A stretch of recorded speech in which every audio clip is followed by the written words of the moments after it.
Dear Patriots, before the news starts, please subscribe to our patriotic channel by clicking the subscribe button. Give us a thumbs up to this video. Don't forget to leave your opinion below in the comments section. Share the news on Facebook and Twitter so your friends see it. Thank you. Unforgivable. Hillary Clinton's defense of deplorable comments this morning will leave jaws hanging. Hillary Clinton still seems to think her opinion matters or anyone cares what she has to say. She did her very first interview for her new book What Happened Sunday Morning on ABC, in which she explained one of her most controversial comments during the election, saying half of Trump supporters belong in a basket of deplorables. Here's her bizarre defense of that comment. "Well, I thought Trump was behaving in a deplorable manner. I thought a lot of his appeals to voters were deplorable.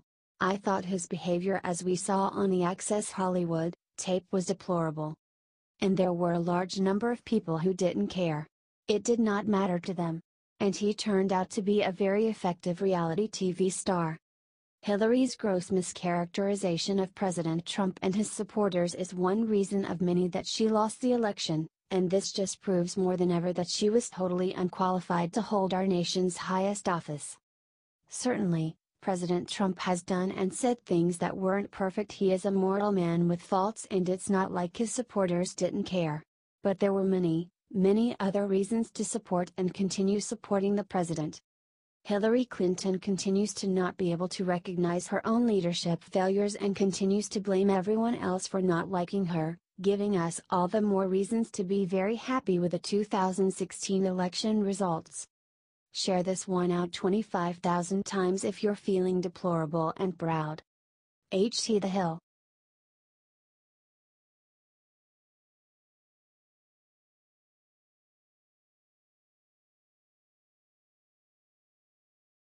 This Republican just flipped the script and exposed what Hillary did with Russia. The chickens are finally coming home to roost for Hillary Clinton. Representative Dana Rohrabacher, RCA, has called on the House Foreign Affairs Committee Chairman Ed Royce to approve hearings on alleged corruption involving the Russia and the Clinton Foundation, according to a press release on the congressman's website. Rohrabacher is particularly keen to see an under-oath examination of the relationship between the donations and the 2013 CFIUS approval of the sale of America's uranium reserves.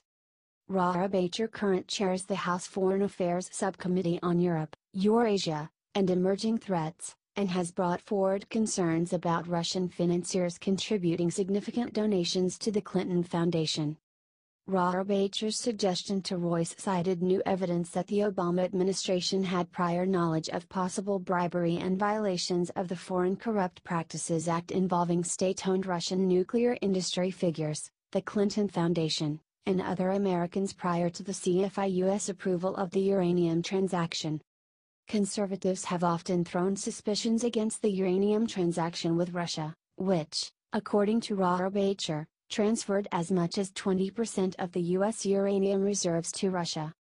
Now it looks like we might finally get some answers. It would truly be the height of irony if the Obama administration was the one with links of corruption and collusion with Russia after everything that had been said, and never proved, about President Trump this year.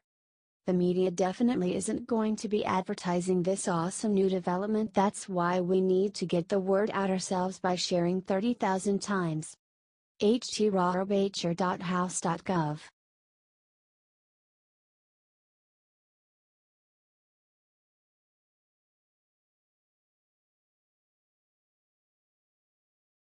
Teacher calls Trump supporters Nazis. What happens next is glorious. Teachers across the country have been spreading anti-conservative propaganda for years. Now, one of them has finally been served some justice. Last week, a Georgia high school teacher named Lynn Orlitsky was caught on camera comparing Make America Great Again apparel worn by students to Nazism. Just like you cannot wear a swastika to school, you cannot wear a Make America Great Again like that, she says in the video obtained by Turning Point USA. The comments were inappropriate and disgusting, and the school district agrees. According to a letter provided to the students' parents, the teacher has just been fired. The correspondence claims that the teacher is no longer is your child's math teacher, effective immediately. But the ending includes a pretty sick burn, as the school claims to be searching for an experienced educator to take Ms. Orlitsky's place. Finally, some justice for students forced to listen to teacher-driven liberal propaganda. Share if you think more educators need to be fired for spreading anti-conservative messages while teaching.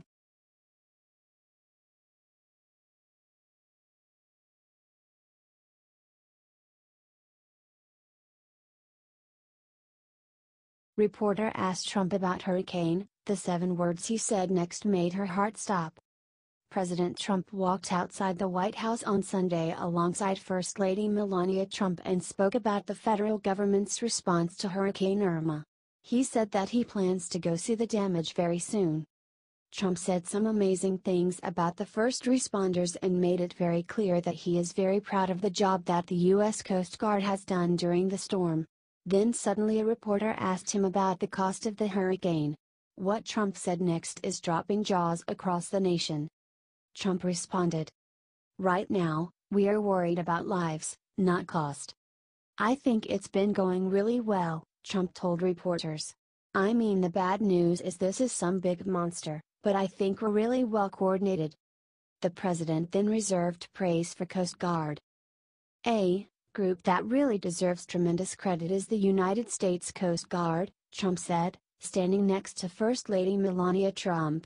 "What they've done, I mean, they're going right into that, and you never know. When you go in there, you don't know if you're going to come out." The Department of Homeland Security and FEMA are continuing to keep Trump up to date and say that Trump is just a phone call away at all times, according to CNN. Help share this everywhere if you are so proud of our president for his handling of these natural disasters. Let's keep Florida in our thoughts and prayers as they brave this huge storm. God bless our president and the great people of Florida. Amen.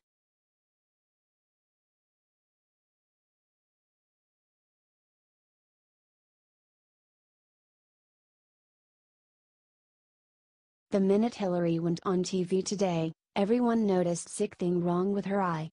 It's Return of Hillary's Crazy Eye, Part 2. Failed presidential candidate Hillary Clinton sat down with Jane Pauley on CBS Sunday morning to give her first TV interview since losing the election. It was really sad. She said that for the past 10 months that she has been thinking about her election loss, which is hilarious. This means that for 10 months, Hillary Clinton has been trying to figure out why she lost. I don't know quite what audience he was playing to other than maybe some right-wing commentators, right-wing members of Congress, whatever, Hillary said. Unbelievable. She should be blaming her health for the election. Here's the video below. Watch her eye go totally wonky. 11 days before the election, and it raised the specter that somehow the investigation was being reopened. It just stopped my momentum, Hillary then continued. Hillary should be blaming her ill health and the fact that she didn't visit most of the states in the Union. Share this if you are tired of hearing from Hillary. Spread this far and wide if you just want Hillary to go away. Far away.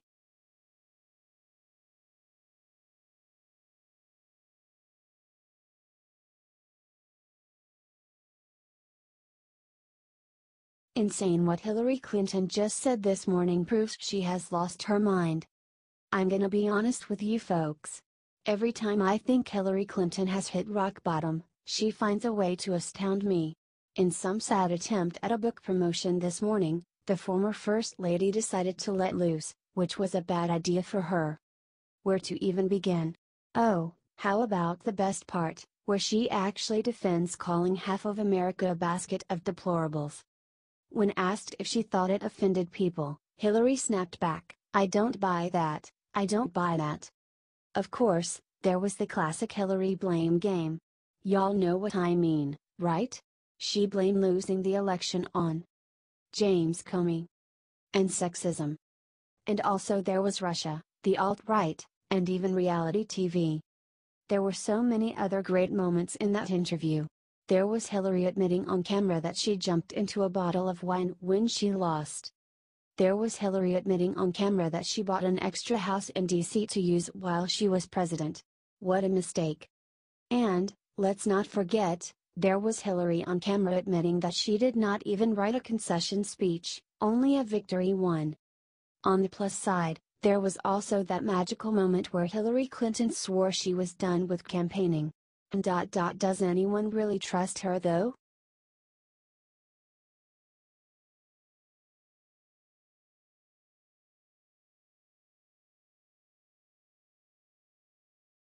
After Eric Bollings' son passed away yesterday, Trump gave him this sad surprise. Eric Bollings' teenage son passed away this weekend. According to Mediate, the cause of death was suicide. Bolling broke his silence on the death of his 19-year-old son and said that he was absolutely devastated and that the family needed prayers. He sent out the update from the authorities about his son and asked for everyone to respect him and his family's grievance period. It's sad what happened to Eric Bolling, but it's amazing that President Trump found the time to wish him well. Eric needs our prayers and our condolences for this awful tragedy. Share this if you're praying for the Bolling family. Let's make it go viral so that him and his family can see this and see that we are all with him.